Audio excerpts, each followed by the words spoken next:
자, 우리 같이 하나님의 말씀 한번 보도록 하겠습니다. 누가복음 2장 41절에서 52절 말씀. 누가복음 2장 41절에서 52절 말씀. 누가복음 2장 41절에서 52절 말씀입니다.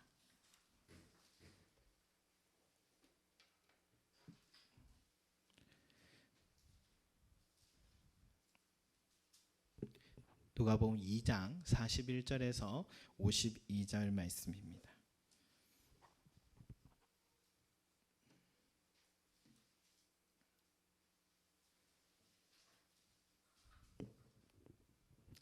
잘신 줄 알고 제가 한 절, 여러분 한 절 교독하도록 하겠습니다. 2장 41절에서 52절. 그의 부모가 해마다 6월절이 되면 예루살렘으로 가더니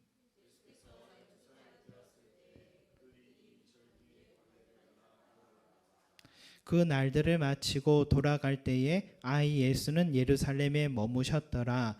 그 부모는 이를 알지 못하고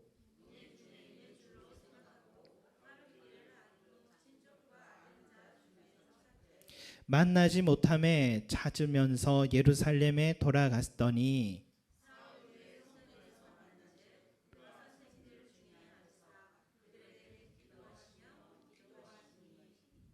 듣는 자가 다 그 지혜와 대답을 놀랍게 여기더라.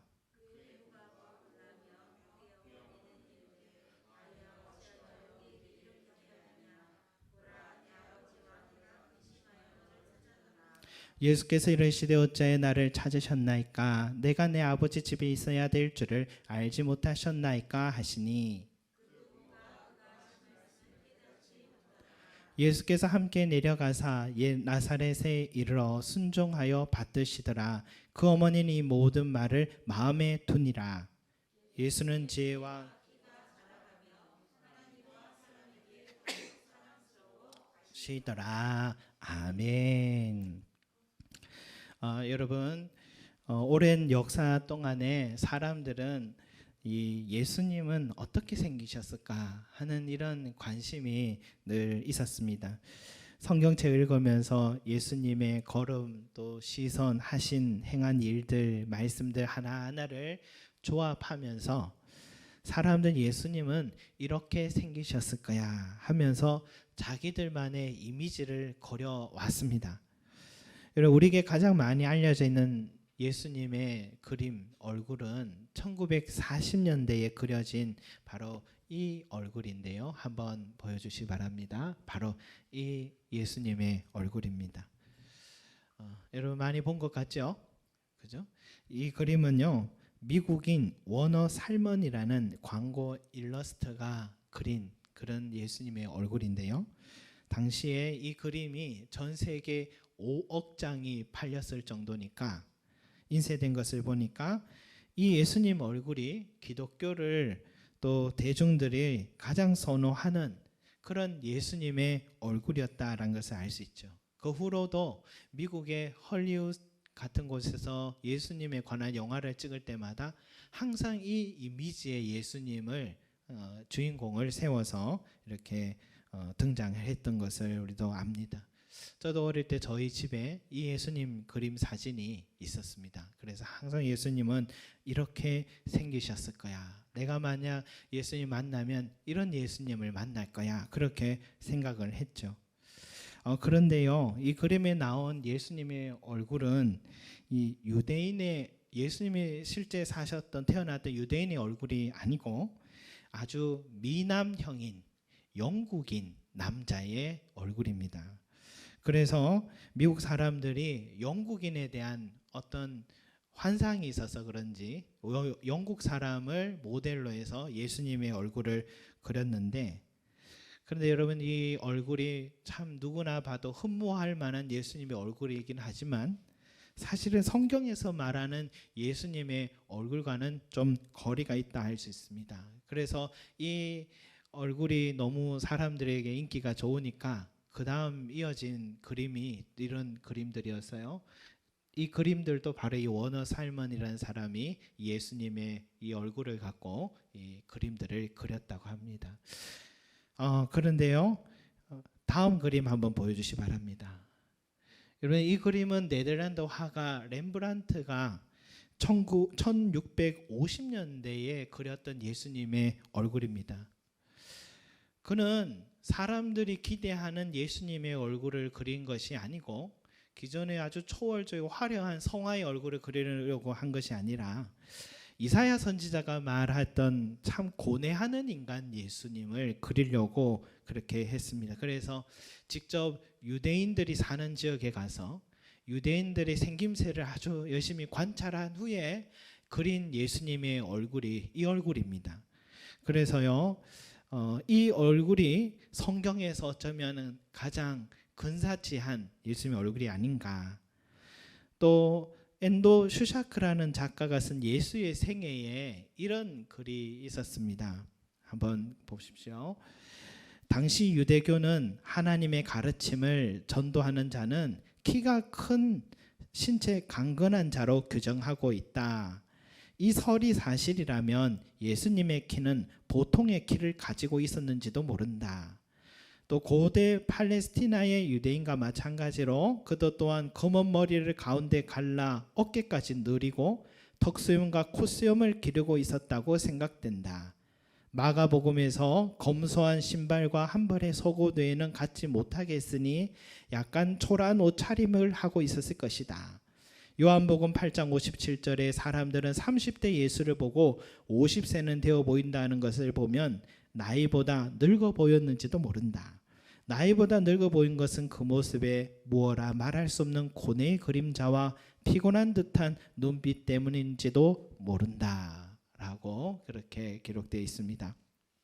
다시 이전의 그림으로 한번 보여주시기 바랍니다. 이 그림 보면서 예수님의 외모에 대해서 이 작가나 또 이 렘브란트의 그림이 나름 비슷한 면이 있는 것 같습니다. 중간에 또 머리를 길게 가르면서 늘어뜨린 검은 머리, 그리고 턱수염과 콧수염, 또 유대인만의 독특한 얼굴형, 실제 나이보다 더 들어 보이는 구슬픈 눈, 그리고 초라한 옷차림, 이것이 우리가 상상해 볼 수 있는 가장 성경적인 예수님의 얼굴이 아닐까, 외모가 아닐까 하는 생각이 듭니다.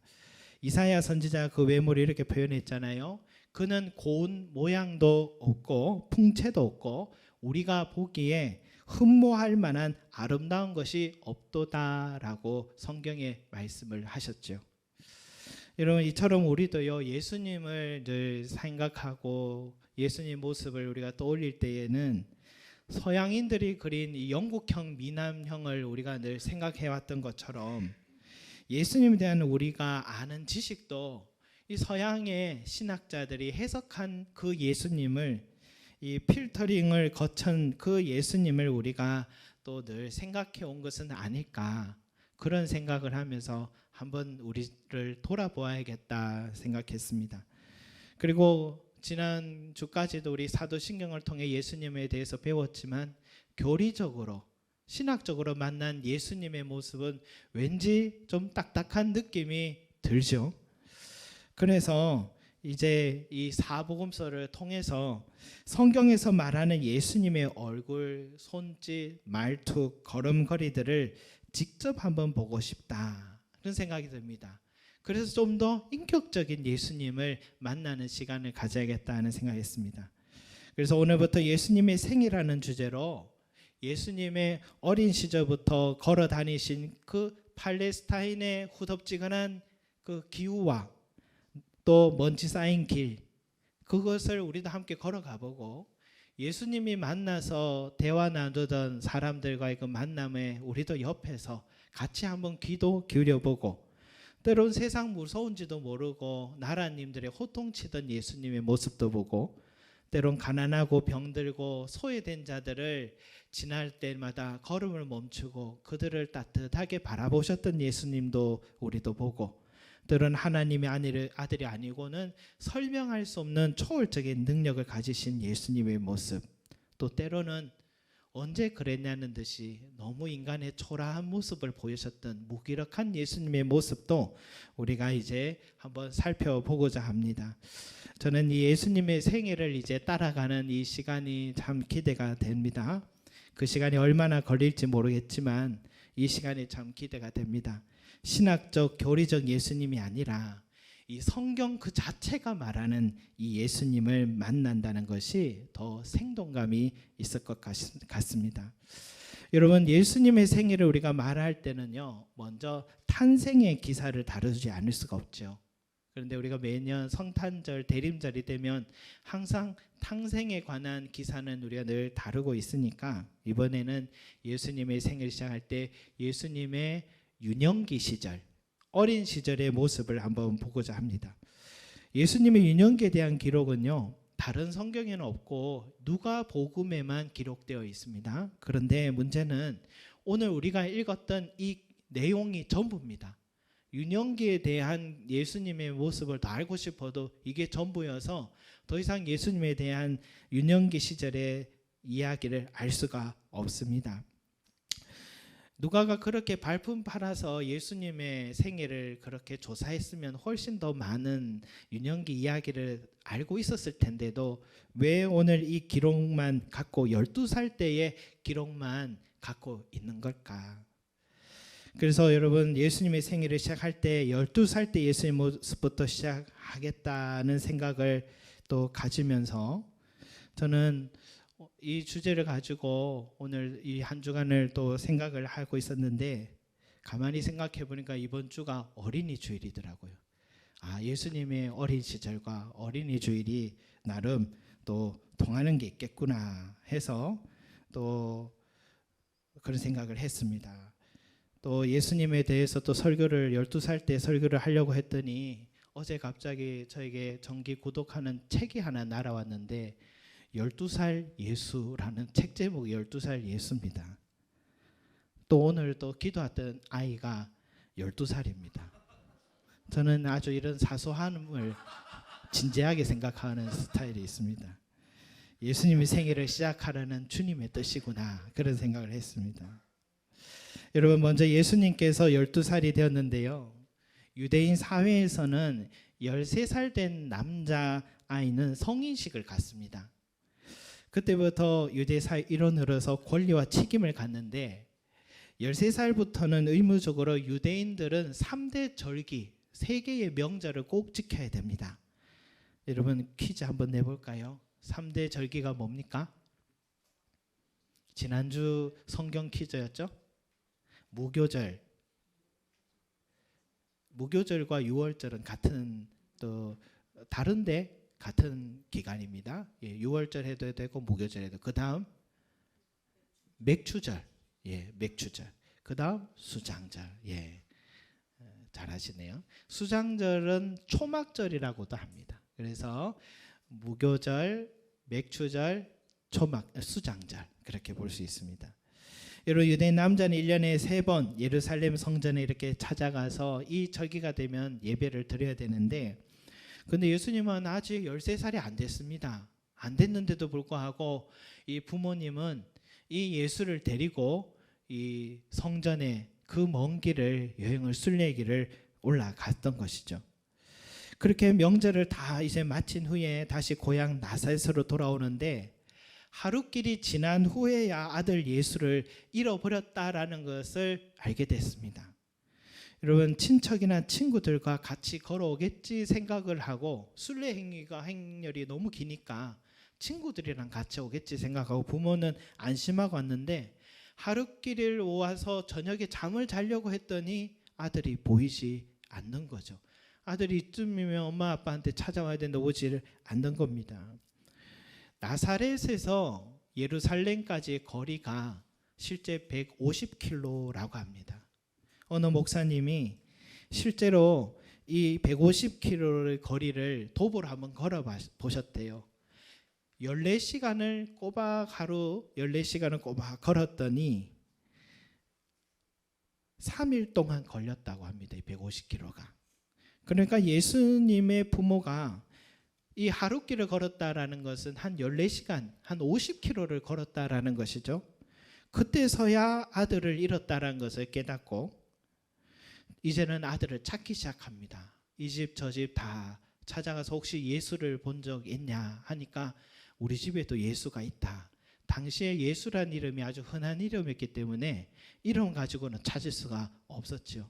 얼굴을 이 아이 저 아이 얼굴을 보면서 오고 있는 행렬을 뒤따라가면서 다시 50km를 거꾸로 올라가는데 여러분 아이를 잃은 부모의 심정은 어땠겠습니까? 50km 내려올 때는 유유히 걸어왔겠지만 내 아이를 찾는 마음으로 50km를 다시 거슬러 올라갈 때는 정말 답답하고 평생 자식을 잃어버린 부모의 마음이 이런 남의 이야기인 줄 알았더니 내가 어쩌면 혹시나 이 일로 인하여서 평생 나도 이 아들을 잃어버리고 평생 마음에만 담고 살아는 고통 속에 있는 거 아니까 별의별 생각이 다 들면서 눈앞이 캄캄한 마음으로 다시 돌아갔습니다. 너무 참담한 마음으로 돌아갔죠. 그렇게 다시 도착한 예루살렘 성 안에서 그곳에서도 예수님이 보이지 않았는데 성전 안에 들어가 보니까 아니나 다를까 그 성전 안에 아들 예수가 성경 교사들과 함께 토론을 하면서 대화를 나누고 질문하기도 하고 또 대답을 하기도 하면서 이런 시간을 태연하게 보내고 있는 것입니다. 여러분 정말 참담한 마음으로 찾았던 이 어머니 아버지 50km를 거의 뛰다시피 달려왔는데 내 아들은 전혀 부모 심정도 모르고 태연하게 앉아서 대화 나누고 있는 모습 보면 여러분 마음은 어땠겠습니까? 저 같았으면 그죠? 저는 중학교 시절에 어머님이 분식집을 또 운영하셨는데 어머님이 아프실 때는 제가 항상 또 도와주고 그랬습니다. 그런데 도와주다 보니까 원래 동전은 앞치마에 넣어야 되는데 어느 순간 제 주머니에 동전들이 가득 차 있는 것입니다.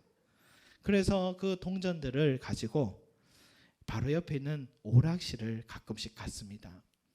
하루는 오락실에 갔다가 오니까 어머니께서 저도 깜짝 놀란 일이 일어났습니다. 그날 제가 오락실을 한두 시간 하고 있는 동안에 너무 많은 손님이 밀려오는 바람에 어머님은 저를 찾다가도 이 일을 치르면서 지쳐서 저를 보는 순간에 갑자기 자신도 모르게 옆에 있던 연탄집게를 가지고 제 눈을 찌르려고 달려오시는 것입니다.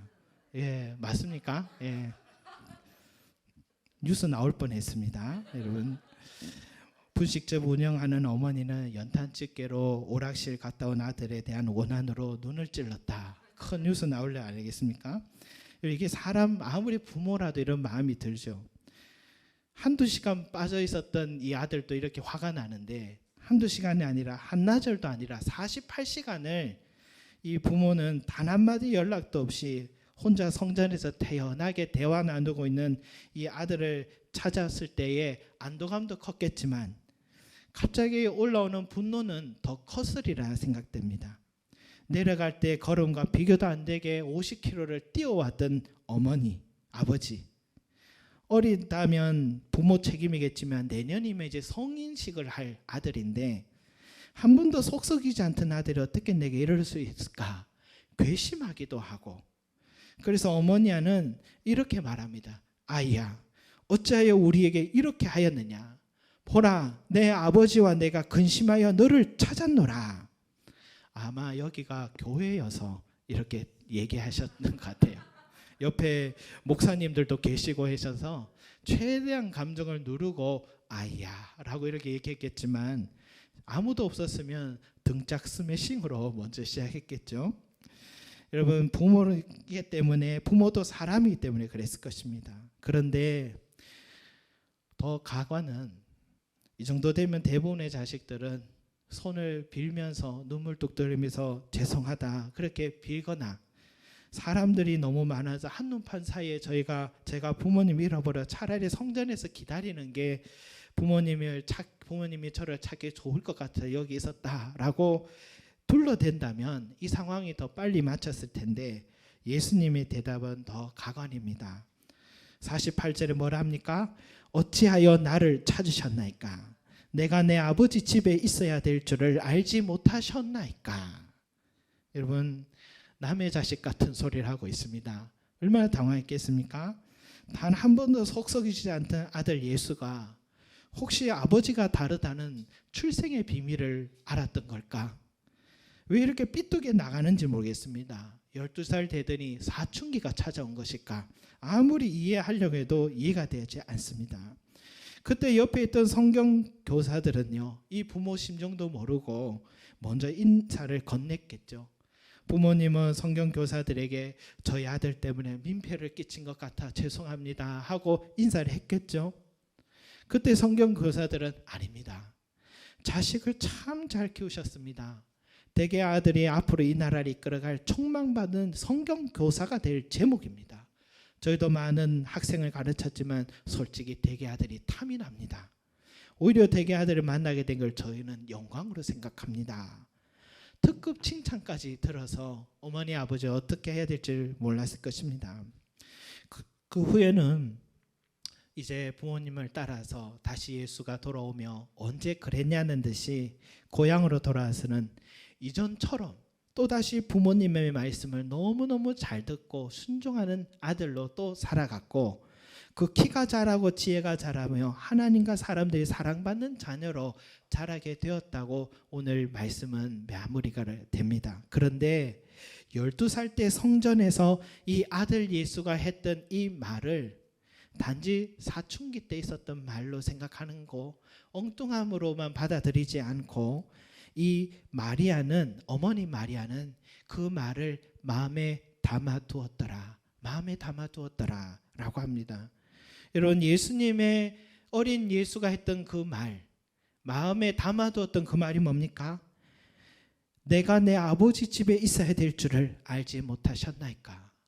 내가 내 아버지 집에 있어야 될 줄을 알지 못하셨나이까? 마리아는 일생을 살아가면서 이 말이 계속 귀에, 그때 그 말이 뇌리에 들리고 또 곱씹고 그랬던 것 같습니다.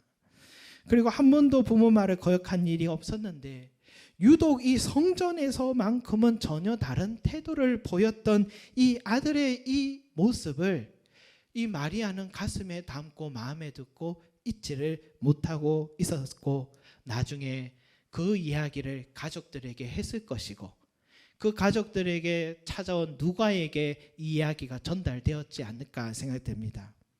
저는 이 마리아가 이 가슴에 담아두었던 예수님의 이 엉뚱한 이 말, 이 마음에 왜 담아뒀는지 모르겠지만 우리도 한번 다시 되새겨봐야 되는 그런 시간이 아닐까. 이 말, 내가 내 아버지 집에 있어야 될 줄을 알지 못하셨나이까? 이 말을 저와 여러분들도 한번 되새겨보는 시간 되길 바라겠습니다.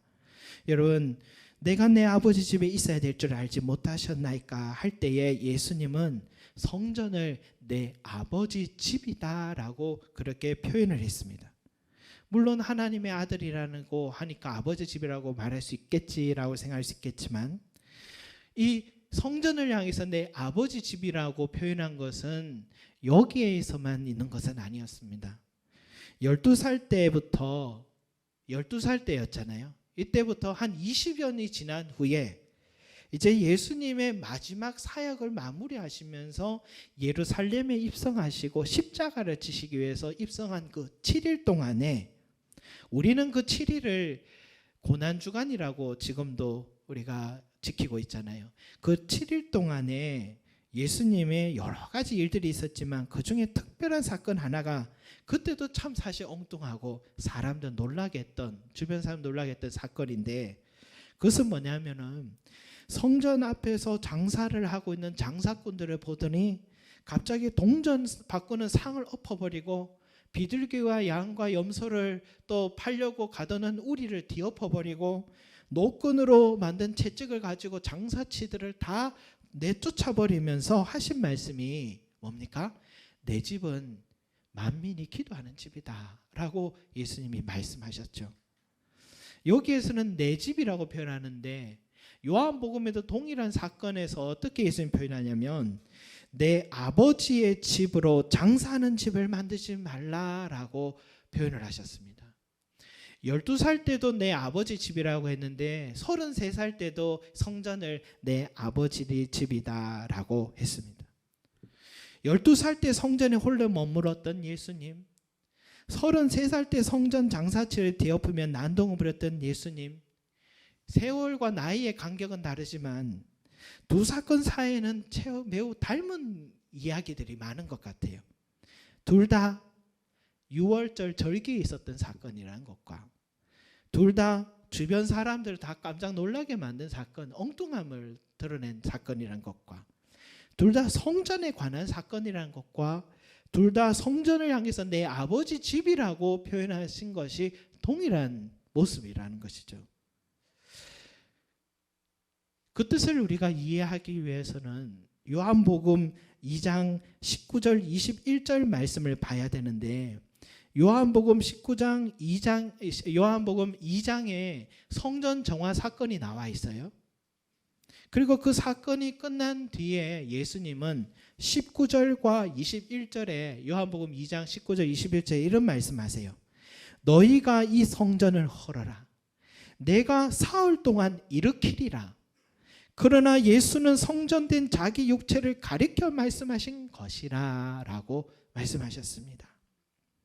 여러분, 33살 성전 정화 사건을 통해서 내 아버지 집을 사흘 만에 새롭게 재건하겠다라고 하셨는데, 그것은 벽돌로 세우신 건물 성전을 새롭게 세우겠다는 뜻이 아니라 예수님 자신이 이 성전의 주인으로서 모든 사람을 위해 십자가에 달려 죽으심으로 인해 인류의 모든 죄 다 씻어주시고, 그리고 사흘 만에 다시 살아나셔서 자신을 믿는 모든 사람들에게 새 삶과 영생을 주시고자 하시는 주님의 계획이 있었던 것이죠.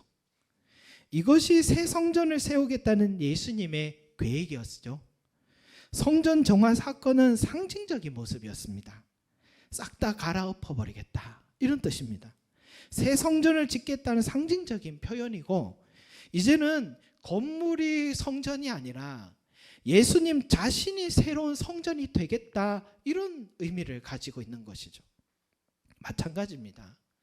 부모님이 보시기에 아들 예수의 말과 행동은 너무 엉뚱하고 어쩌면 질풍노도식의 사춘기에 찾아왔던 돌발절 행동이라고 오해할 수도 있겠지만, 아무 뜻도 없이 그런 행동을 하신 게 아니다라는 것입니다. 어린 12살 예수님의 몸을 가졌지만 그는 이 성전에 왔을 때 자신이 무엇을 해야 되는지, 자신이 가진 사명이 무엇인지를 정확하게 깨닫고 인식하고 몰입해버렸던 순간이 이 순간이라 할 수 있겠습니다. 12살 예수의 관심은 오로지 성전이었습니다. 그것도 6월절 절기였습니다. 12살 어린 예수는 6월절 어린 양의 희생과 같이 자기 자신도 십자가에 이제 이 6월절에 피 흘릴 것이고, 이 성전을 새롭게 재건해야 한다는 강렬한 사명감이 이 어린 아이에게 찾아와 사로잡히기 시작했고, 부모가 옆에 떠났는지도, 지금 밥을 거르고 있는지도, 편안한 잠자리도 없었을 텐데 꼬박 하루 이틀을 그는 내 아버지 집을, 성전을 떠날 수가 없었던 것입니다. 아마도 어머니 마리아는 세월이 흘러서 아들의 죽음도 지켜봤고 다시 살아난 부활의 몸도 지켜봤고 승천하신 예수의 모습을 다 보고, 이제는 예수 그리스도 안에서 새로운 교회가 세워지고 있는 이 모습을 옆에서 지켜보면서 20년 전에 철없어 보였던 그 아들의 말이 바로 이것이었구나라는 것을 깨달았을 것 같습니다.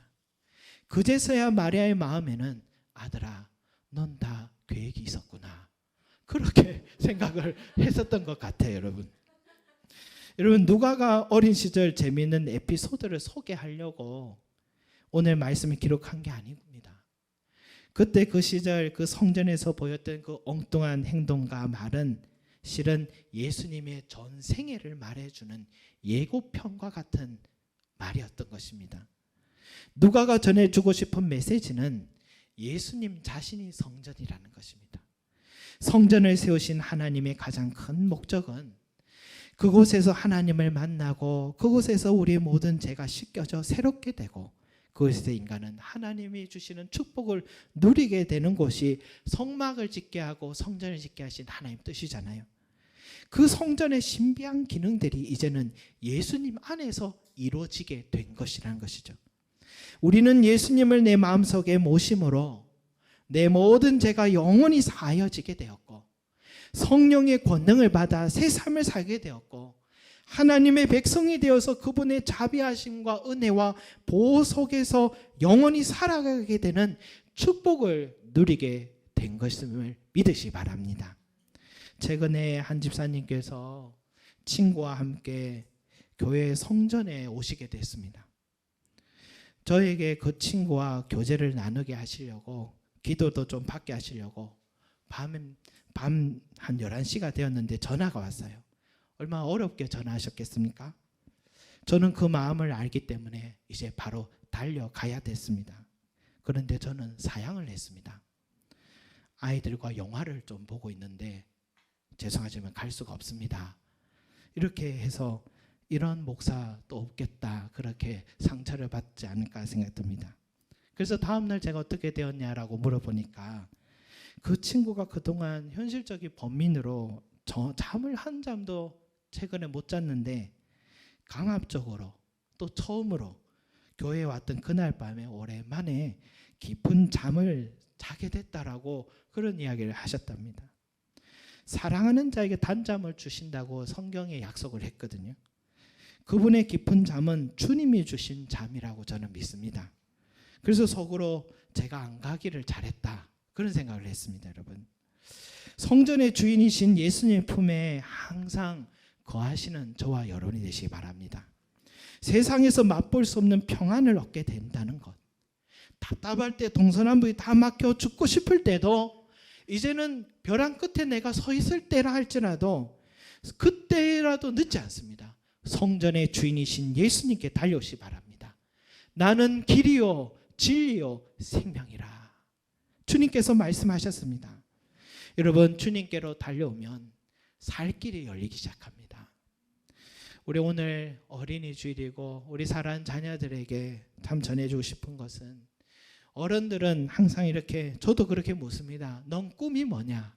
하고 싶은 게 뭐냐라고 늘 묻지만 솔직히 내가 뭘 해야 될지, 하고 싶은 게 뭔지 모를 때가 사실은 지금의 우리 자녀들의 때 아니겠습니까?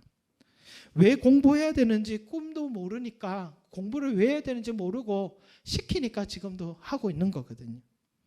그러나 우리는 이 한 가지는 분명히 압니다. 뭐냐면 12살 예수가 성전에 갔을 때에 자신의 걸어가야 될 꿈과 사명을 발견하게 되었듯이 우리 자녀들 여러분들도 새 성전인 예수님 안에 항상 거하시면은 여러분의 인생을 예수님께서 인도해 주신다는 것을 믿습니다. 내가 하고 싶은 꿈을 꾸게 하실 것이고 그 꿈을 구체적으로 이룰 수 있는 만남의 축복도 주실 것이고 그 꿈을 이루기 위해서 하나님의 지혜를 부어 주실 것을 저는 믿습니다. 그 꿈을 위해 길을 열어주시는 것을 체험하게 될 것입니다. 그러니까 큰 것을 요구하는 게 아닙니다. 예수님 안에서 늘 거하고 있으시면 예수님께서 내 인생의 핸들을 움직여 주신다는 것을 꼭 체험하게 될 줄 믿습니다. 사랑하는 성도 여러분, 12살 예수님이 아버지의 집 성전에 거하는 것을 가장 기뻐하신 것처럼 저와 여러분들도 새 성전이신, 또 새 성전의 주인이신 우리 예수 그리스도 안에서 항상 머무르시고 그분이 주시는 그 은혜 안에, 또 보호 안에, 평안 안에, 축복 안에 살아가시는 저와 여러분이 되시기를 축복합니다. 기도드리겠습니다. 사랑과 은혜가 많으신 우리 아버지 하나님, 어린 예수의 엉뚱한 행동이다, 그저 사춘기에 일어날 돌발적 행동이다 라고 생각하고 지나갔던 말씀인데 오늘 다시 이 말씀을 통해서 깨닫게 해주셔서 감사드립니다. 우리 주님께서 이 성전에 찾아가셔서 하나님께서 주신 사명을 발견하셨듯이 주여, 우리 주님께서 이제는 자신이 새 성전이 되겠다라는 것은 뜻을 갖고 있다는 것이듯이 이제는 우리도 주님의 새 성전이신 주님 품으로 날마다 달려오는 자 되게 하여 주시고, 주님 안에서 있을 때에 우리의 답답한 문제들이 해결함 받고 막막한 길들이 열려지게 되고, 주님 안에 있을 때 깊은 단잠을 잘 수 있으며 무엇을 해야 될지 모를 때도 주님 안에 갈 때 주님이 주시는 인도하시는 지혜로 말미암아서 우리의 길이 형통하게 이끌어가 주게 될 줄 믿습니다. 오늘도 이 믿음 안에 주님 안에 날마다 거할 수 있는 새 성전 안에 늘 거하는 우리 모든 성들이 될 수 있게 축복해 주시옵소서. 감사드리며 예수 그리스도 이름으로 기도드립니다. 아멘.